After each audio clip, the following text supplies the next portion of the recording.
Aujourd'hui, nous allons parler de l'industrialisation du département de l'Aude. À l'époque où l'Aude était précurseur, était à l'avant-garde de l'industrie. Oui. Et nous parlerons, nous sommes là pour rendre hommage aussi à Joachim Estrade, qui est le principal artisan de cette aventure de l'électricité, un ingénieur visionnaire qui, avec l'appui des municipalités tout le long de la vallée de l'Aude, a réalisé ce magnifique projet de l'électrification et, dans un premier temps, l'éclairage public. Alors, Joachim Estrade, moi je l'ai connu quand j'étais en activité. Je passais tous les jours devant son buste à Carcassonne, dans le hall du centre EDF, où un petit musée avait été créé, avait été installé par Henri Allot. Henri Allot, c'était un collègue cadre d'EDF et de GDF, à qui nous devons de faire revenir à la lumière toute cette histoire. C'est lui qui est l'auteur de ce musée et qui a fait revivre un peu l'histoire et qui a remis en lumière l'œuvre de Joachim Estrade. Donc, hommage à Joachim Estrade et à Henri Allot.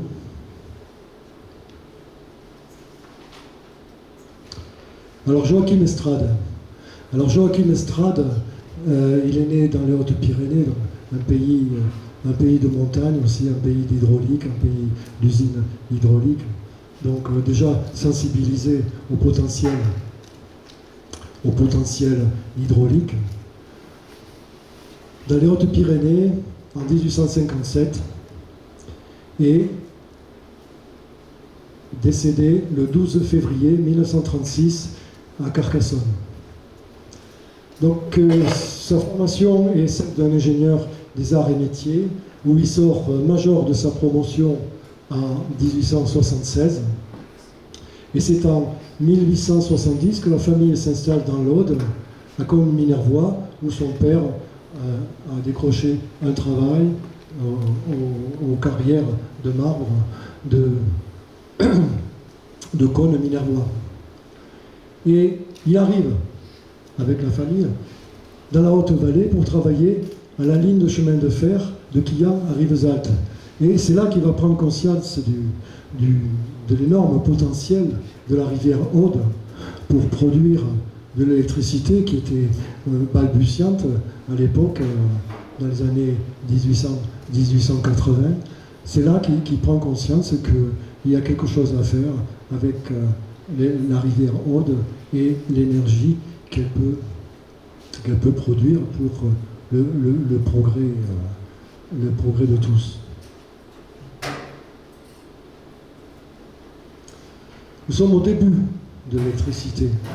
Donc 1880 à la période 1900. Donc c'est très novateur, c'est très précurseur ce qu'il engage. Donc il faut savoir que il n'est qu'en 1881 que Thomas Edison, que tout le monde connaît, c'est en 1881 qu'il a présenté au Grand Palais des Champs-Élysées à Paris, lors de l'exposition sur l'électricité, son ensemble de génératrices dynamo et de récupérage. Tac, c'est bon. Et l'éclairage électrique. Donc c'est une période de liberté totale. On n'a aucun cadre national, donc c'est vraiment embryonnaire, c'est vraiment confidentiel. Les entreprises privées se positionnent, elles peuvent signer des traités avec les mairies, c'est ce qui se passe. Alors je vous propose de suivre en même temps une histoire parallèle entre, à gauche, le contexte national et réglementaire, et à droite, l'exemple de l'Aude. Alors, dès 1891, Joachim Estrade y crée sa première société, la Société Méridionale d'électricité, dans le but de mener à bien tous ces projets d'électrification à partir de la rivière et d'éclairage. Alors dans un premier temps, les besoins d'électricité, il faut savoir que c'était pour l'éclairage public, mais aussi pour l'eau. Le besoin était pour l'eau, parce que qui dit électricité dit aussi l'eau. Pas d'électricité, pas d'eau.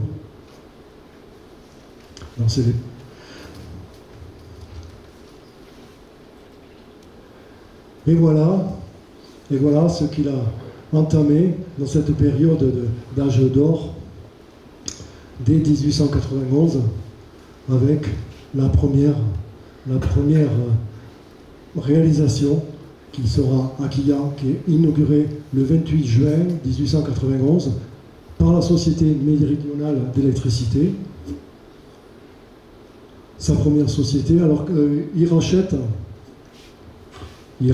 pour ce faire, il rachète une ancienne usine qui se trouve à Quillan, qu'on doit connaître, qui est en bas du cimetière, je crois, sur la route de Maridès.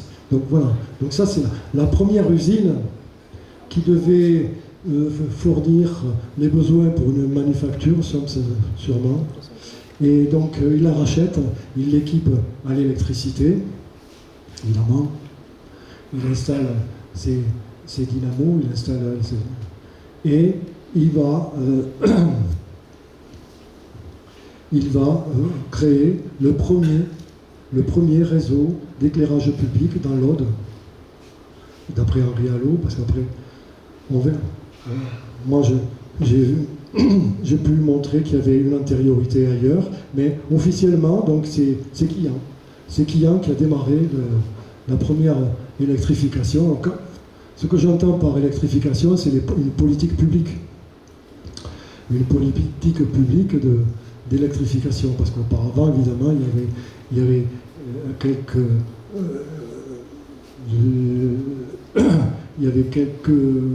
sites électrifiés pour les besoins d'une usine ou pour les besoins d'une industrie, mais qui étaient autonomes. Il n'y avait pas vraiment de réseau public.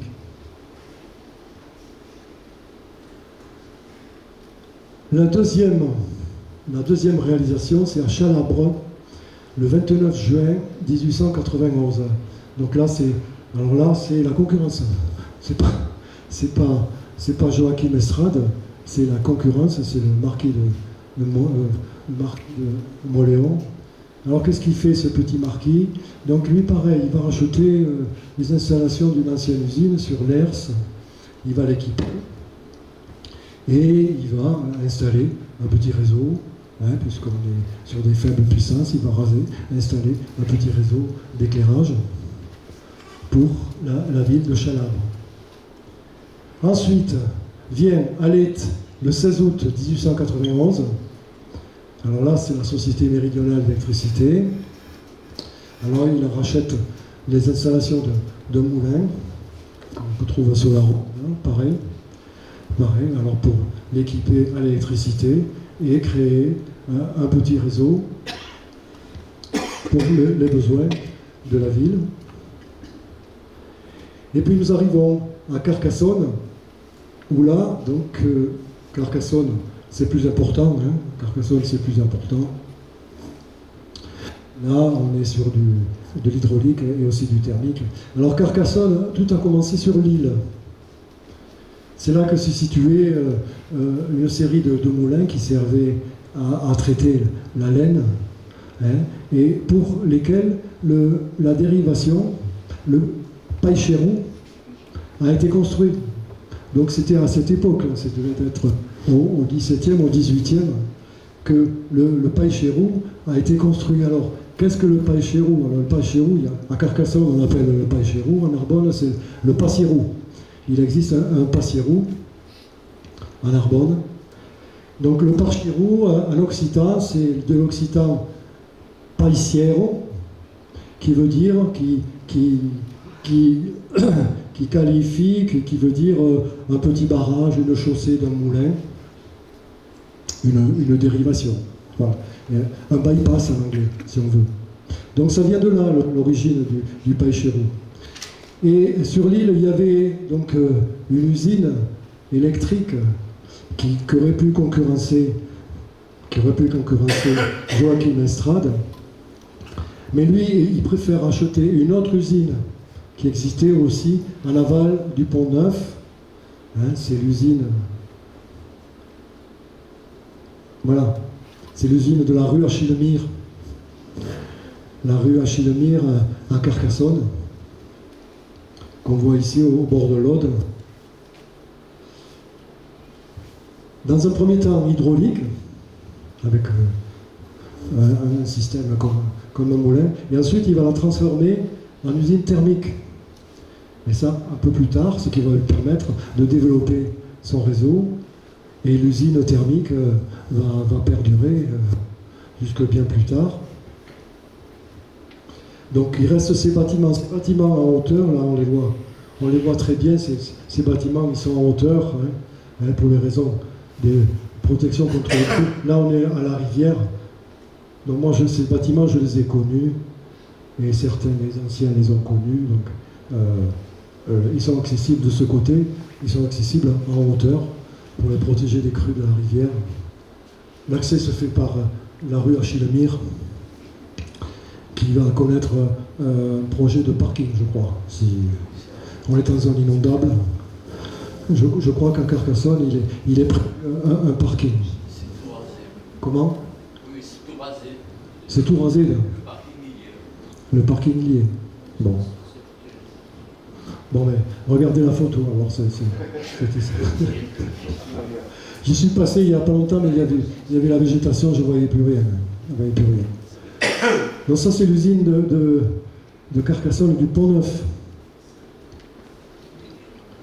Alors cette usine-là, alors à Carcassonne, il était concurrencé. Il n'était pas le seul. Il y avait la société d'électricité carcassonnaise de M. Sicre, qui lui avait créé aussi un petit réseau pour desservir certaines artères de Carcassonne, la société méridionale, à partir d'une autre usine qui est un ancien moulin à Trèbes. Vous devez connaître peut-être le moulin de la Roque. Ça vous parle, le moulin de la Roque? Voilà. C'était le concurrent de Joachim Estrade, de la méridionale d'électricité. Il y a une époque aussi la Société du Gaz, qui a construit son petit réseau.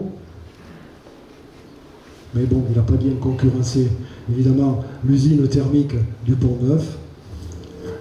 Et puis Narbonne le bon dernier. Narbonne le bon dernier est arrivé l'usine, alors c'est thermique, Narbonne c'est l'usine thermique de la rue Guiraud-Riquier. Hein, celle-là. Donc celle-là elle démarre en 1993 et le réseau d'éclairage public, lui, il a été inauguré en 1997.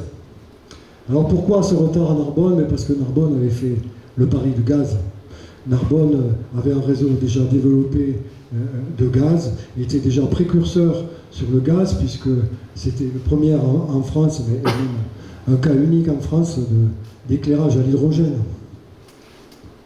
Donc c'était dès 1858, Narbonne éclairait les rues au gaz hydrogène, mais ça a été abandonné parce que c'était trop compliqué, à fabriquer.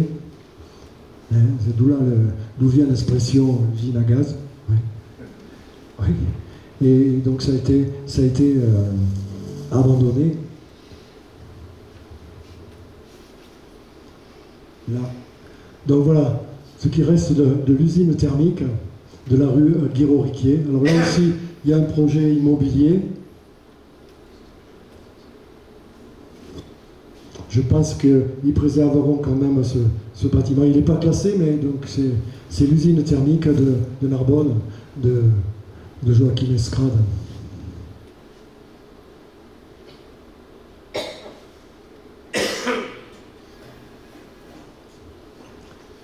Et puis nous arrivons à une époque, en 1900, où on assiste à une révolution sur l'électricité.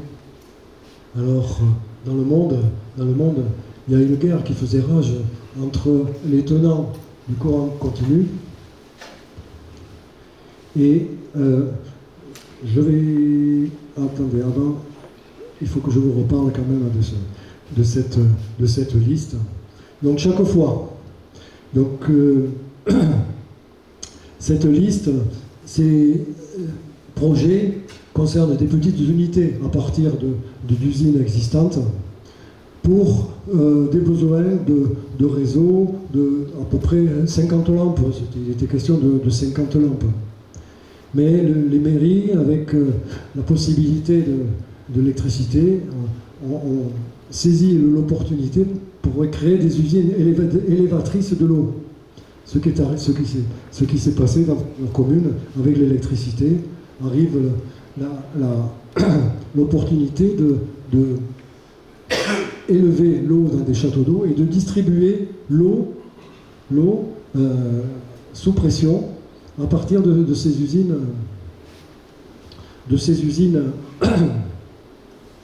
électriques. Alors il était question chaque fois de cinquantaine de lampes. Alors il y avait des lampes de 10 bougies, on appelait des lampes de 10 bougies, des lampes de 16 bougies. Alors à l'origine, la bougie c'est une unité de quantité d'éclairage et d'intensité lumineuse. Mais donc ça correspond, on peut faire une correspondance, la lampe de 10 bougies, ça fait environ 40 watts, hein, on peut faire une correspondance. Et la lampe de 16 bougies, c'était 60 watts. Donc au départ, hein, dans le début, à l'âge d'or, il n'y avait pas de compteur, c'était des fournitures au forfait. Donc, des fournitures au forfait avec X lampes de 10 bougies, X lampes de 16 bougies. On verra qu'après sont venues d'autres formes de fournitures. Là, cette période, c'est vraiment les balbutiements de l'électricité et de la distribution d'électricité. Alors, on a des écrits sur ces inaugurations, parce que chaque fois c'est le même scénario. Alors, c'est décrit dans la presse, vous pouvez voir des coupures de presse anciennes. Alors, le préfet se déplaçait, le sous-préfet, parfois le secrétaire de préfecture, tous les maires du canton étaient là. On accueillait tout ce monde avec des salves d'artillerie, donc évidemment, grand banquet, et le soir, évidemment, le bal. Alors pas au lampion, hein, mais grand prestige, grand mystère à la lumière de l'éclairage électrique.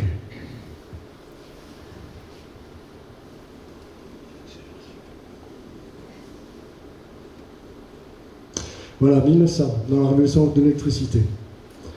Donc là, les deux inventeurs, la guerre entre Thomas Edison, qui était partisan du courant continu, c'est-à-dire ce qui existait dans ces petites microcentrales avec des dynamos. Donc la dynamo, c'est un générateur de courant continu.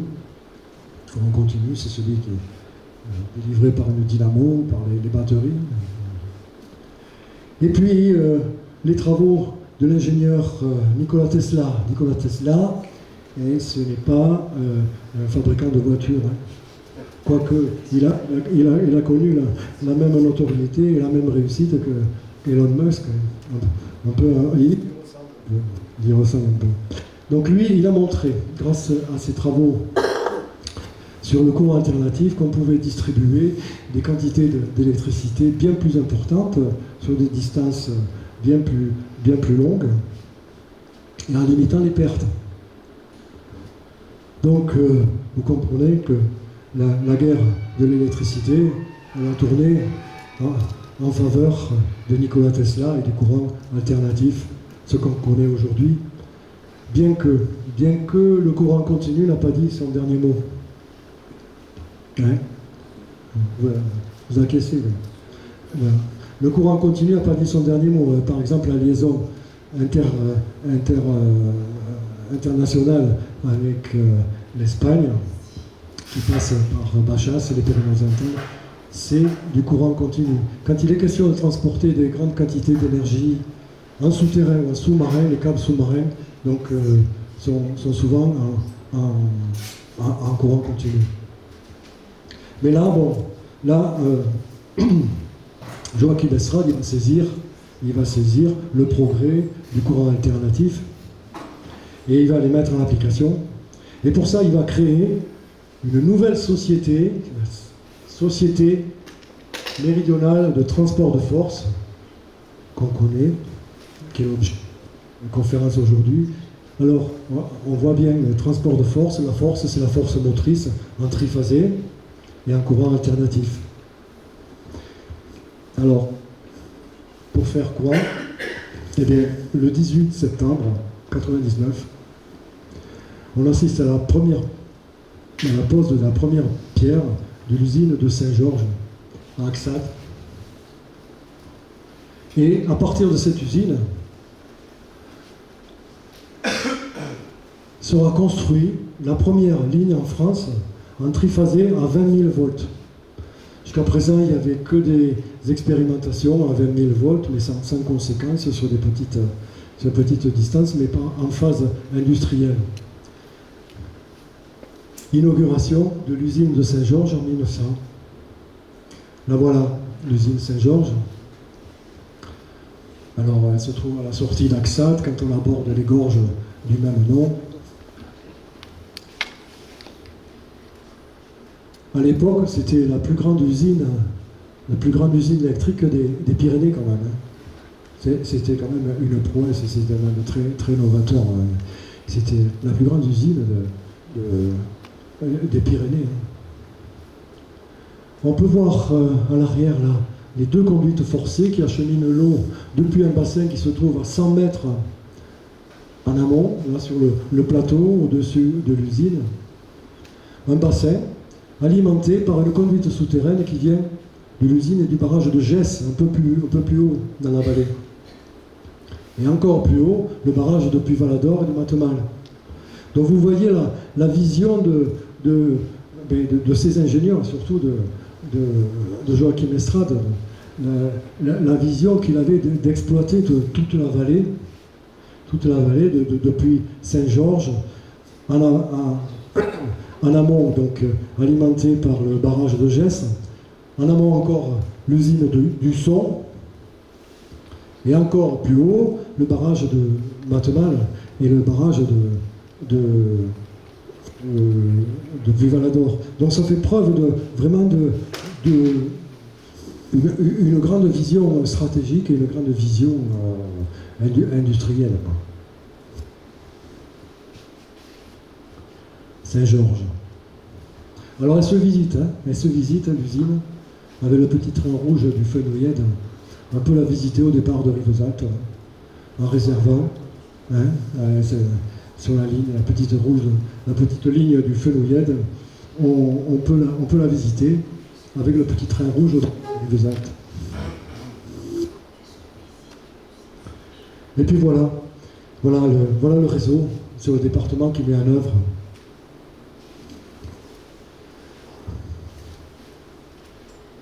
Ici Saint-Georges, donc à partir de l'usine, il va tirer deux lignes triphasées, c'est-à-dire 2 fois 3 fils. Voilà. Alors pourquoi 2 lignes? Pour éviter limiter les pertes et d'avoir des sections de câbles trop grosses. Donc il a divisé en deux le problème des pertes, parce qu'il y a quand même de la distance, vous voyez, de la distance, mais en 20 000 volts, donc c'était vraiment une prouesse, d'autant plus que le terrain n'était pas facile, donc elle passait par la forêt des Fanges, Saint-Louis, Fourtou, Moutoumet, donc c'était pas une zone facile. Je vais raconter après cette épopée des planteurs de poteaux. Donc c'est pas une zone facile, et donc ces deux lignes, elles aboutissaient sur un poste de répartition à Fabrezan. Partaient 3 branches principales, une à Carcassonne, une à Narbonne et à Port-la-Nouvelle. Et ensuite les bourgs, les villages, ils étaient desservis par des lignes secondaires en 5000 volts. Alors ça, c'est la situation en 1905 déjà. Donc vous voyez, en 1905, il y avait 87 villes, communes électrifiées, dont 79 par la SNTF. Donc vous voyez l'avance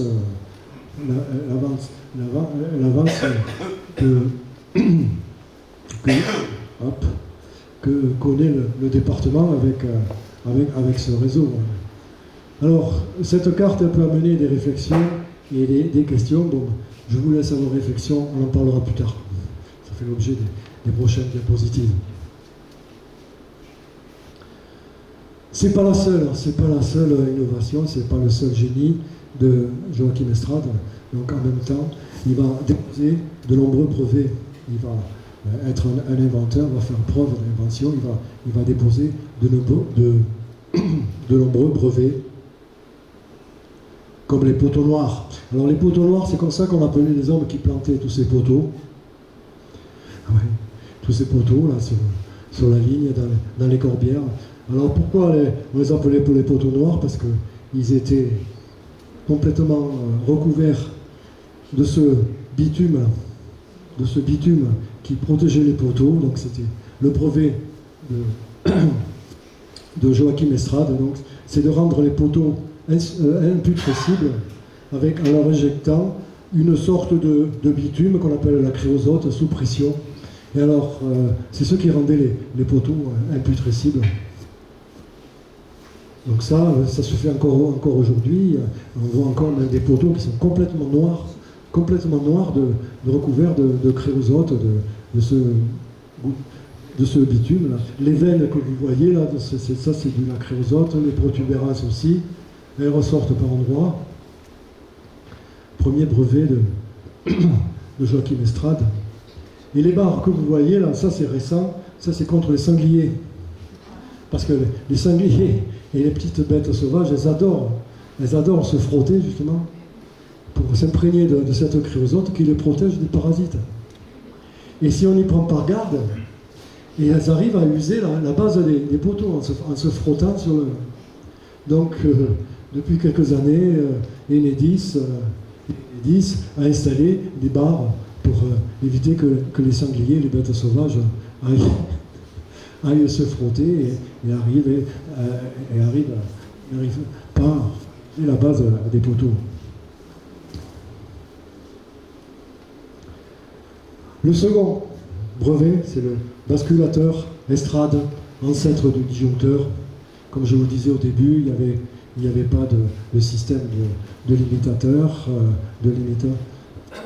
il y avait un forfait. Mais là, bon, à partir des années, on va dire 1900-1910, Estrade installe pour ses clients un système qui limitait la puissance utilisée pour éviter que les gens installent des lignes sans autorisation, des lignes supplémentaires. Quand même,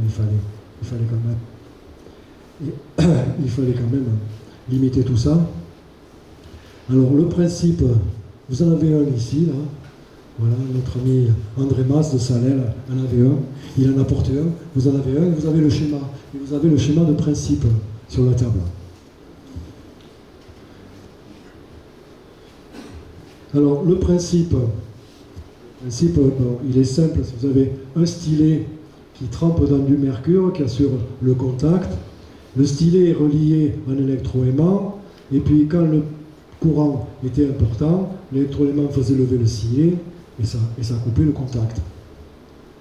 Et le réglage de la puissance se fait, c'est très sommaire, hein, le réglage de la puissance. Il se fait avec la molette, là, qui modifie de la lamelle de l'électroaimant.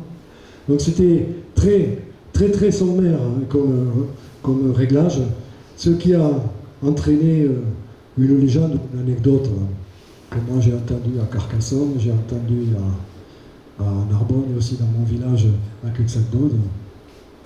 C'est le coup du balai. Voilà. Ces appareils étaient installés à l'entrée des maisons, à l'entrée des logements, en hauteur, au-dessus de la porte. Et bon, comme le réglage n'était pas sensationnel, donc il arrivait que quand, à l'approche du courant de coupure, il y a un phénomène transitoire, il y a un phénomène de rebond, hein, un rebond qui faisait, qui faisait basculer le stylet, et évidemment ça a exaspéré la ménagère qui sortait avec le balai, et puis PAM. Alors il paraît que ça suffisait.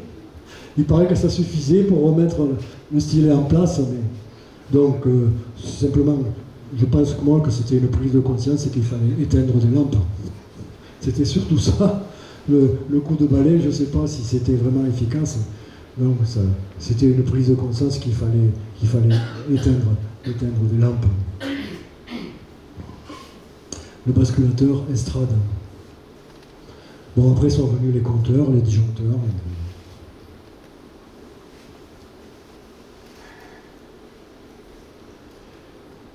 Et puis on arrive en 1906, ça c'est le début de la régulation. Là, c'est la loi fondatrice du 15 juin 1906. Là. Maintenant, les communes deviennent propriétaires des réseaux. Alors les sociétés privées, qui œuvraient jusqu'à présent, donc, par qui tout a commencé, étaient concessionnaires. Mais là, on attribue maintenant, c'est les communes qui deviennent propriétaires des réseaux, comme ça l'est toujours aujourd'hui. Et elles ont la possibilité de se constituer en régie, comme Aquila, ou alors de confier la concession à des sociétés privées. Donc ça, c'est le début de l'uniformisation et de la régulation, cette loi de 1906, qui a attribué, ou réattribué la propriété des réseaux aux communes.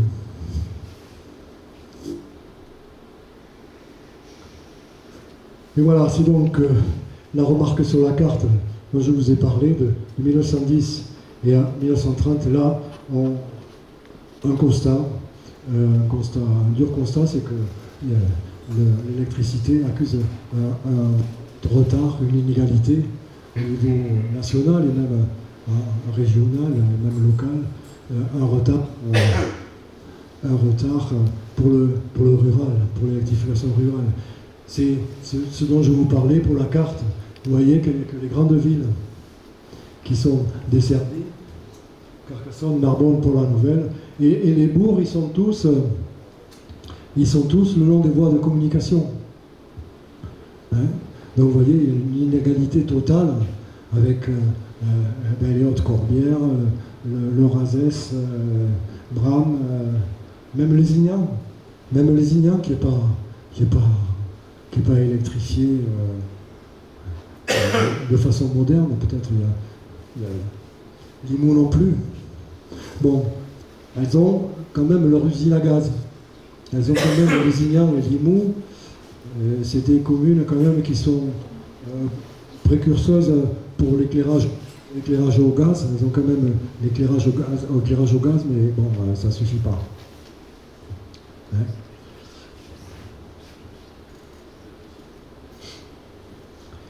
Voilà. Donc dans le paysage, il y a des centaines d'exploitations différentes. Les réseaux ne sont pas interconnectés. Donc c'est dommageable à l'efficacité.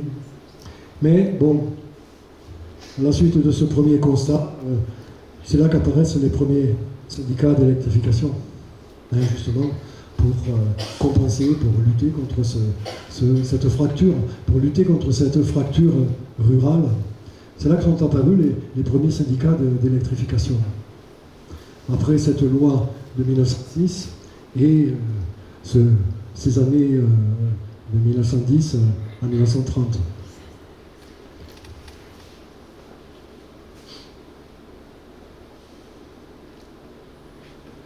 Les politiques, il y a une prise de conscience dans les années 1930, 1937, 1935. Là, donc, les politiques se saisissent de la situation. Il y a une prise de conscience politique et aussi des communes. Et le principal artisan de tout ça, c'est le député Queuille, Henri Queuille, député radical socialiste de Corrèze, donc plusieurs fois ministre. Il a été plusieurs fois ministre et même président du Conseil.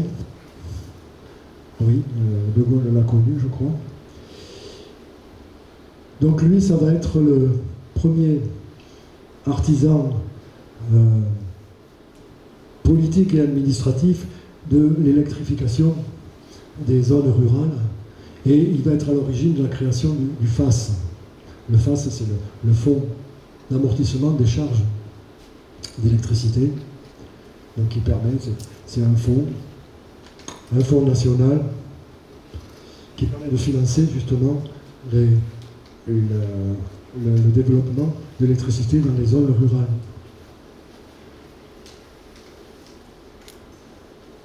Les syndicats, évidemment, sont renforcés, les syndicats intercommunaux sont renforcés, et c'est le début de l'harmonisation technique. Alors, qui finance le FAS? Encore aujourd'hui, je ne sais pas si ça s'appelle toujours le FAS, peut-être une autre taxe qui compense, mais tout le monde a financé cette électrification rurale, les opérateurs, les communes, les clients, au travers des taxes, évidemment. Alors maintenant, c'est un autre nom. On finance aussi les taxes financent aussi la précarité énergétique, finance aussi le développement de la transition énergétique avec les énergies renouvelables. Donc maintenant, ça a pris une autre forme. Mais il y a toujours un fonds, un fonds pour l'électrification rurale qui est géré par les syndicats de l'électrification.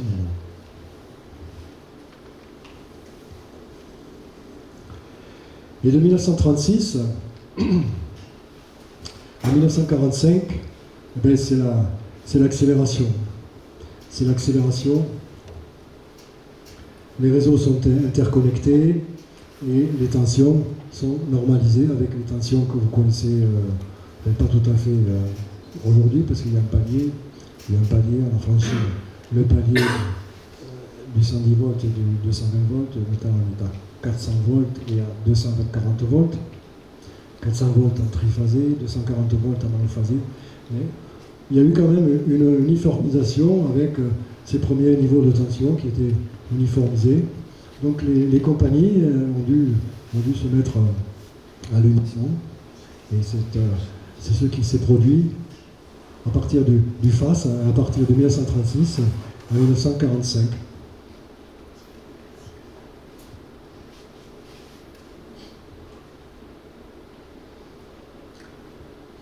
Et nous arrivons en 1946 à la loi de nationalisation, avec la création d'EDF. Et là, c'est EDF qui devient le concessionnaire unique. Mais les syndicats restent quand même concédants, ou les communes, elles restent quand même concédantes, elles détiennent le pouvoir concédant, ou le délèguent à des syndicats. Dans l'Aude, Quillan et Conozoul ne sont pas rattachés à la concession d'EDF, donc elles demeurent en régie municipale, et encore aujourd'hui, donc Quillan, il y a une régie municipale à Quillan. Conozoul, aux dernières nouvelles aussi. Après en France, il y a encore de grandes régies d'électrification. C'est pas un total monopole, il y a quelques contre-exemples. Et nous arrivons, et c'est le 1er décembre 2010, la création du SIADEN, le syndicat audois d'énergie et du numérique, dont le rôle est un peu donc, de rattraper justement cette fracture électrique et numérique, de développer aussi donc, les utilisations de l'électricité, du numérique, de la fibre. Le rôle aussi, il a un rôle aussi de contrôler la concession, de contrôler les concessions, c'est-à-dire le concessionnaire et les 10. C'est le rôle du syndicat aujourd'hui. Donc on est bien loin là, de l'époque de la liberté totale, je ne dis pas de l'anarchie, mais de la liberté débridée de l'époque de Joachim Estrade et des premiers temps de l'électricité. Voilà. Donc il nous reste quand même des choses qu'on peut toucher, des choses, des preuves de la SNTF et Joachim Estrade. C'est à Narbonne, un poste de distribution d'Enedis, marqué SNTF. Alors il est place de Verdun, c'est derrière la poste. Et à Carcassonne, rue du Général Lapérine. Voilà le vestige de la SNTF.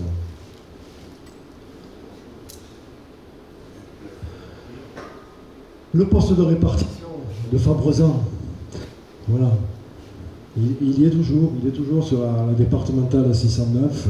Alors c'était bien plus important que ça, parce qu'il y avait des barres pour accorder toutes les lignes, il y avait des barres électriques, et après, derrière le poste, il y avait toutes les installations industrielles. Mais on peut le voir encore, ce poste, à Fabrezan. À Carcassonne, on peut voir Place Gambetta, sur le square Gambetta, on peut voir le siège de la SNTF, qui maintenant est l'agence de la MMA. Hein? Oui, c'est ça. Mais c'était là que la SNTF avait son siège, et après, dans les années après, EDF s'est installé un peu plus loin, dans les années 60, a construit son premier bâtiment, qui est occupé maintenant par l'agglo de Carcassonne.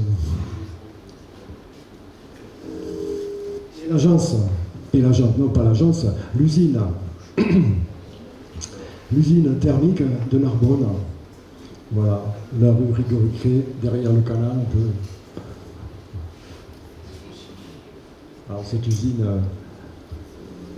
n'était pas aussi importante que Saint-Georges, mais quand même, elle a permis un développement un peu plus important que ces premières usines de 40 chevaux. 30 kW. 30 kW, c'est la fourniture de 3 résidences, hein, de 3 pavillons. C'était ça au début. Au début, c'était la fourniture pour 3 pavillons, pour une commune.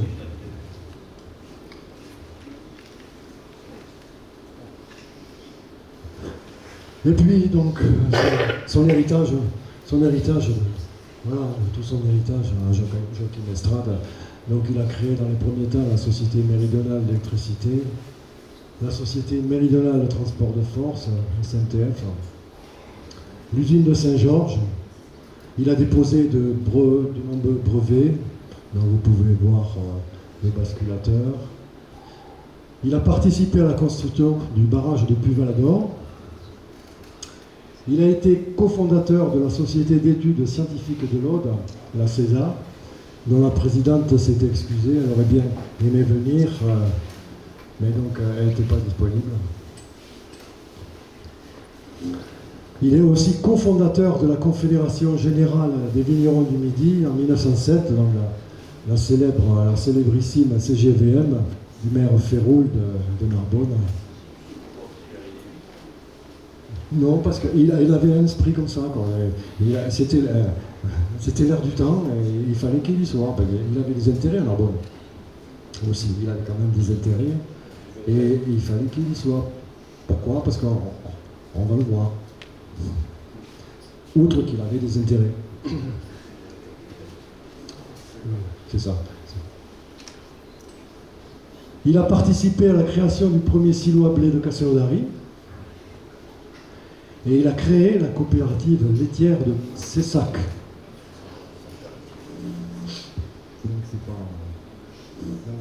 Voilà son héritage, on lui doit, à Joachim Estrade. Outre le fait que l'Aude a été en pointe, elle était à l'avant-garde, elle a été précurseur. Je me signale que la belle-fille Oui. de Strade habitait qui habite Ben, Madame Austric, belle-fille de Joachim Estrade, oui. C'est normal. C'est normal, c'est le berceau ici. Donc elle s'est rapprochée du berceau. Oui. Ici, toute la vallée de l'Aude, là, c'est le berceau. Évidemment. Depuis Matemal jusqu'à Carcassonne.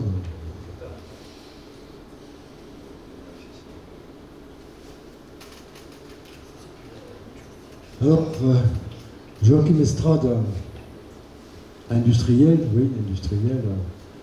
un homme d'affaires redoutable, mais oui, ben si quand même, il a créé un monopole, mais pas que.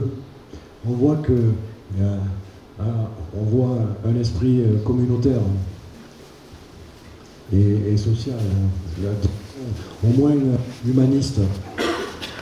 Donc cette période, cette fin de siècle, cette fin du 19e siècle n'était pas qu'une période de capitalisme débridé. Il y avait quand même de la philosophie. On entreprend tout ce qui a été entrepris dans le domaine des réseaux, des canaux, s'il n'y a pas une idéologie du progrès derrière. Alors de la part de ces ingénieurs, ces bâtisseurs, qui sont, on peut le dire, qui sont les héritiers des Saint-Simoniens, et leur idéologie du progrès, mais aussi par des élus. Donc il a fallu que les élus se déclarent amis du progrès, comme c'est le cas le jour de l'inauguration, les élus. Donc tout ça, ça a été possible grâce à l'opportunité de Aude. C'est à ces ingénieurs et bâtisseurs visionnaires, et puis aux élus qui ont cru à cette aventure et qui ont adhéré complètement. Alors, Joachim Estrade méritait bien un buste. Il méritait bien un buste que vous voyez, et un monument sur le barrage de Puy-Valador que je suis allé photographier en pèlerinage un jour. Je vous remercie.